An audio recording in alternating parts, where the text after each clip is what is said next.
Hello friends, welcome to my channel school lessons. നമ്മൾ ഈ വീഡിയോയിൽ പറയുന്നത് 4ാം ക്ലാസ്സിൻ്റെ നാളത്തെ പരീക്ഷയായിട്ടുള്ള EVSലത്തെ ഒരു പ്രധാനപ്പെട്ട ചോദ്യമാണ്.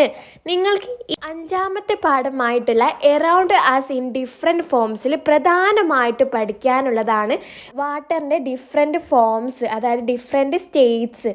വെള്ളത്തിന് 3 അവസ്ഥകളുണ്ടെന്ന് നമ്മൾ പറയും. ഏതൊക്കെയാണ്? സോളിഡ് ഉണ്ട്, ലിക്വിഡ് ഉണ്ട്, ഗ്യാസ് ഉണ്ട്. ഏതൊക്കെയാണ്?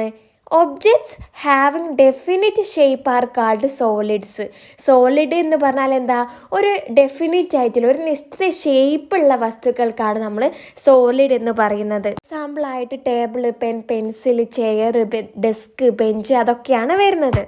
ഇനി ലിക്വിഡ് എന്ന് പറഞ്ഞാൽ രണ്ടാമത്തെ സ്റ്റേറ്റ് ആണ് ലിക്വിഡ് എന്ന് പറയുന്നത്.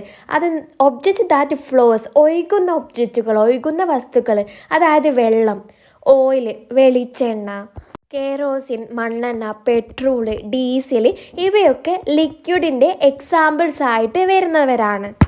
ഇനി 3ാമത്തെ സ്റ്റേറ്റ് ആണ് ഗ്യാസ്. ഗ്യാസ് എന്ന് പറയുന്നത് അതിനൊരു ഡെഫിനിറ്റ് ഷേപ്പോ ഒരു വോളിയമോ ഒന്നും ഉണ്ടാവില്ല. അതായത് എക്സാമ്പിളായിട്ട് പറയുകയാണെങ്കിൽ എയർ, വായു, സ്റ്റീം, നീരാവിയൊക്കെ എന്താണ്? ഗ്യാസിൻ്റെ എക്സാമ്പിൾസ് ആയിട്ട് വരുന്നതാണ്. സോ ഈ ഒരു ഏരിയയിൽ നിന്ന് ഈ സോളിഡും ലിക്വിഡും ഗ്യാസുമായി ബന്ധപ്പെട്ട് ഉറപ്പായിട്ടും നിങ്ങൾക്കൊരു ചോദ്യം എക്സാമിന് പ്രതീക്ഷിക്കാവുന്നതാണ്.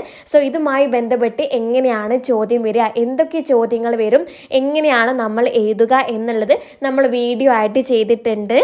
അതിൻ്റെ ലിങ്ക് ഞാൻ ഡിസ്ക്രിപ്ഷനിൽ കൊടുക്കാവുന്നതാണ്. കമൻറ്റ് ബോക്സിൽ പിൻ ചെയ്യുകയും ചെയ്യാം. സോ എങ്ങനെയാണ് നിങ്ങൾക്ക് ഈ ഒരു ഭാഗത്തു നിന്ന് ചോദ്യം വരിക എന്ന് അറിയാൻ വേണ്ടിയിട്ട് നിങ്ങൾ ലിങ്കിൽ പോയി വീഡിയോ കാണാം. Okay, that's all. Thank you friends.